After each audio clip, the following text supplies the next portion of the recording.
Hello, BookTube, and welcome back to the 100 greatest books of all time. We have reached the top 20.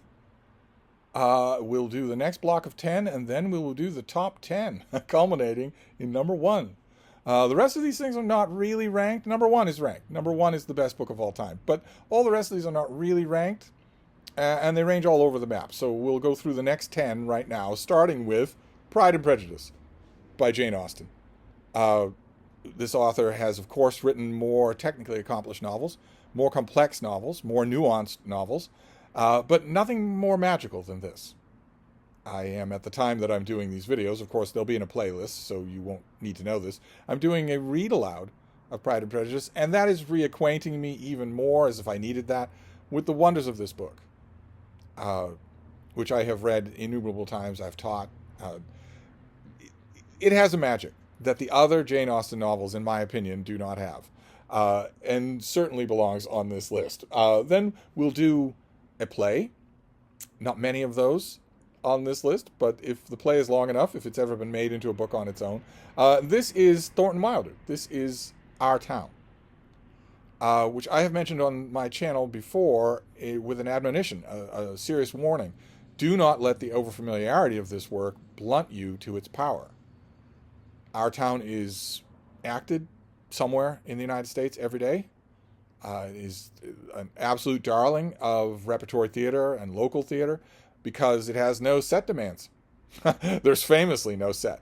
The actors don't have anything. Might have chairs and tables, but they don't have anything else. If they're washing dishes in a sink, they're pantomiming that. They're not doing it. If they're walking down a small town street, you're not seeing any of the small town street. You're just seeing them walk. It's all dialogue. It's all about the construction of the world in the character of in the speech of these characters, who are completely ordinary. This is just the acts of this play are just an ordinary town, a Grover's Corners. Nothing special. Nothing special happens. Day-to-day life happens, and you would think that that would make for a boring play, and instead, this is one of the greatest works of drama that's ever been written. It doesn't have any of the pyrotechnics of, Mother being a dope fiend, or of the Trojan War being over or whatnot. It doesn't have any of those fireworks at all. And yet it ends up being unbelievably powerful. Largely, I think, due to the third act, to a gimmick in the third act, which was inspired on Thornton Wilder's part and which will not leave you. You will not forget it when you see it. But even though it is ubiquitous, even though it seems humdrum, I want to stress it. And it will take you almost no time to read, although in the case of all the drama that's on this list, you shouldn't read it and stop at that. You should see it. You should see it performed. Our Town has a number of recorded performances, so I'm sure it wouldn't be hard for you to see it. Even if you don't have much of a theater presence in your town, they probably are going to do Our Town sometime soon. You could see it in person. Then this next one, Our Town is very small. It'll take you no time at all. This next one is immense. It'll take you a long time to do. I am considering it to be one work. It's the Gulag Archipelago by Alexander Solzhenitsyn. This is his enormous work about the underground penal system in Soviet Russia. What happens to the people who hear that leaden tread in the hall, that heavy knock at the door at 2 a.m? What happens to them? Where do they go? Well, they go to this archipelago. They go to these islands of incredibly grim, horrible living. Soulless, zombie living. There's not a glimmer of light anywhere in this thing. It is one of the most depressing books ever written, but it has an extreme downbeat eloquence and also a remorseless intelligence that this author doesn't always bring to everything he writes. Not everything of Solzhenitsyn is this good. Nothing is, in my opinion, this good. This is grand and life-changing in the way of the standard Russian epics. We're not done with Russian epics on this list, but we've seen a few already, and it's the singular genius of the great Russian epic that once they reach a certain pitch of genius, it really doesn't matter if they're prose or poetry or even nonfiction. It really doesn't matter. And this is one of those. The Gulag Archipelago is a great Russian epic. Just think of it that way, and it'll make it a lot more entertaining to read. Then we have something that would have chagrined its author to be on this list. he would have definitely thought that he should be on this list, but he would have proposed other books. And a lot of his scholars would also propose other books, but I'm sorry, I calls them like I sees them. This is Brideshead Revisited by Evelyn Waugh. Story of the lost world of the grand English country estate and the people who survived the loss of that world, what it does to them, the wreckage of that world. It's beautifully, beautifully written, also wisely written. And it was a huge success. It's been filmed and dramatized a number of times. Waugh already knew what kind of a success it was, so he spent the rest of his life degrading it, but it's brilliant. In my opinion, the best thing he ever wrote. Let's see here. Then this next one might be a little bit rabble-rousing, but I don't think so. I'm going for its eloquence and also its millennial importance. And believe it or not, it's The Age of Reason by Thomas Paine, who's most famous, is certainly in this country, for Common Sense. His pamphlet Common Sense effectively jump-started the spirit of the American Revolution. Certainly gave people an idea of what they were fighting for. And this is not anything like this. This is not political rabble-rousing, except in the sense that it is. This is instead a Jeremiad against religion, and especially against organized religion. Its presumptions, its lies, its huge manipulative effect on society, its evils. This was written 2 centuries ago, and it still is amazing. And I'm glad that in recent years, the rampant secularization of most of the Western world has caused this book to start getting reprinted. Forever and ever, it used to be, in more religious times, that you would get a big fat book from Houghton Mifflin or Harcourt Brace or whatever, and it would say Thomas Paine Anthology. And maybe the introduction would go so far as to say this contains everything that Paine wrote, but it never did. It never contained this book. This is amazingly mind-clearing stuff. Then we'll move on to another great Russian. This is Crime and Punishment by Dostoevsky. Again, critics and fans of this author might say that he has far more impressive works, far more nuanced works. I think in his case, as in Jane Austen's case, there's an argument to be made for magic. It feels like a weird word to use in connection with such a grim and seedy book as this. But here, I believe Dostoevsky's own narrative magic is stronger than in any of his other books, even The Brothers Karamazov, which is, I readily admit to you Dostoevsky fans, on many, many levels, a more impressive book. This is a strange, cacophonous book. It's a slow book. It's a slow burn. Dostoevsky wants to put you in the weird, overheated, keep in mind this takes place during a heat wave, the weird, overheated, fervid, desperate, pathetic world of his main character. He wants to put you in that world and trap you in that world. And he wants you to be well and truly entrenched in that world with no sense that you can escape it any more than Raskolnikov thinks he can when that world comes crashing down around him. That's why this book takes so long to reach its cruising speed. I would argue, I know I always say, and I've said long before there was a YouTube, that if a book is trying your patience and boring you, you're cross-eyed, after 50 pages, drop it. If it's doing that after 100 pages, drop it. If it's doing that after 200 pages, throw it across the room. Throw it in the pool. And I believe that. Authors have to sing for their supper. If they're writing a boring book, you should drop it. But not in this case. I myself think that the first 200 pages of Crime and Punishment are not boring, except maybe to the first-time reader. I think they're fascinating. Weird and dark, but fascinating. But in this case, I would say stick with it. And maybe you will be pleased that you did. Let's move on from there, from that Russian epic to an American epic. This is Walden by Henry David Thoreau. That picture there shows the shore of Walden Pond.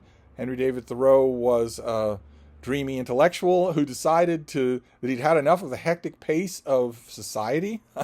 Just in case you were wondering whether or not we think that, are unique thinking that in the age of Twitter and TikTok. He was upset with the frenetic pace of society and decided to go and live in a cabin on the shore of Walden Pond here in Massachusetts and see what it made him think. And it's a gimmick, of course, and it was a threadbare gimmick even at the time. He might have been living in seclusion at a log cabin on Walden Pond, but he didn't do his own laundry. But nevertheless, it was a gimmick that worked, because Walden is an enduring work of reflection on nature. It's an enduring reflection on man's place in nature. And it's, in its way, a wonderful response to the frenetic pace of modern life, whatever that modern life is, whatever that pace is.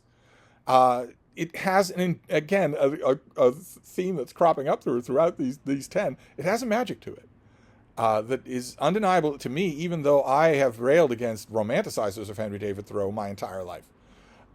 And if we're talking about a classic that has as its central theme an examination of the frenetic pace of modern life, no such book has ever been written that is better than, again, an old book, a book that we look at what the author considered the frenetic pace of modern life and we laugh because we have the internet.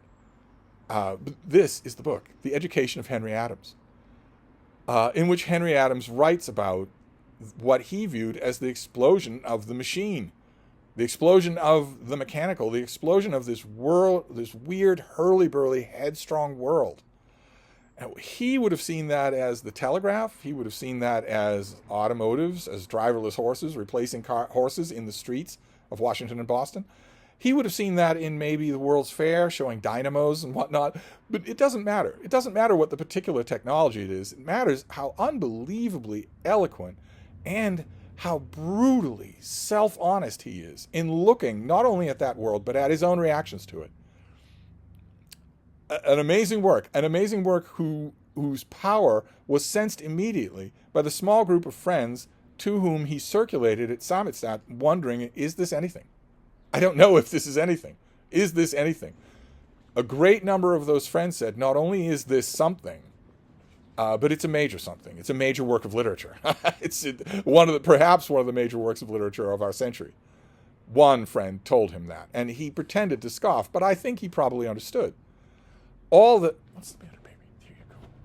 All the great accomplishments of his family, from John Adams helping to start the United States of America to John Quincy Adams fighting for the freedom of the passengers of the Amistad, or Charles Francis Adams, or diplomatic efforts during the American Civil War. Henry Adams earned his place in the company of his mighty forebears, in whose company he might not now feel ashamed. He earned his place with an absolute masterpiece. And then we'll move on to another play. It's as far away from our town as you can get. It's Goethe's Faust. I'm here talking specifically about part one. I don't think part two needs to exist. I don't think that Goethe thought it did either. I think you as a reader will find part two baffling. But part one is the famous story of a scholar who sells his soul to Satan for more power, more knowledge, but just more. He reached the limits of what he can do and wants to sell his soul for more. And again, here you're going to be at the mercy of translations. Most of the things on this list are going to be translations. And here you just have to go for, as I've said, the translator who's most congenial to you. And you can worry about their scholarly bona fides some other time. You need to get to the work first. If you don't know German, then you need to get to the work first. But it has huge sweeps of poetry to it. Just huge, wonderful poetry to it.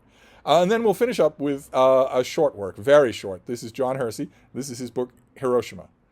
This is a book that he wrote immediately after the United States dropped an atomic bomb on the Japanese city of Hiroshima and exploded it just over the town, which caused unbelievable devastation, and the extent of that devastation was hypothetical. The scientists who developed this bomb and urged President Truman, the United States President Truman, not to drop it, weren't 100% sure of the extent of the devastation that would happen. It had only been done on uninhabited atolls before, and never with a device of this power. As it turns out, the devastation was immense, horrifying, Dantean. And Hersey went in and talked to the people who were involved, to the people who started their day that day, just a day like any other day. Then all of a sudden, the surface of the sun explodes a few feet above their city. he went through who they were. He humanized them. These 6 people or 9 people. He humanized them, told you their stories, and then went through how they lived through the next few days. This famously started off its history as an entire issue of the New Yorker. Went on to become a book, staple in schools. It made Hersey's career as a reporter, as a nonfiction writer. He also won a Pulitzer Prize for a novel, for his fiction as well. His fiction is quite good, but nothing that he wrote is like this. Nothing that anyone wrote is like this. There is no piece of war literature like this. And like so many other things on this list, like for instance, Our Town, all the way at the beginning, it's short. It'll take an hour to read, but you'll never forget it. You'll never stop thinking about it. So there you go. Those are our next 10, and we next time finish up the list with the top 10. So I will wrap this up for now, and I will see you then. Thank you.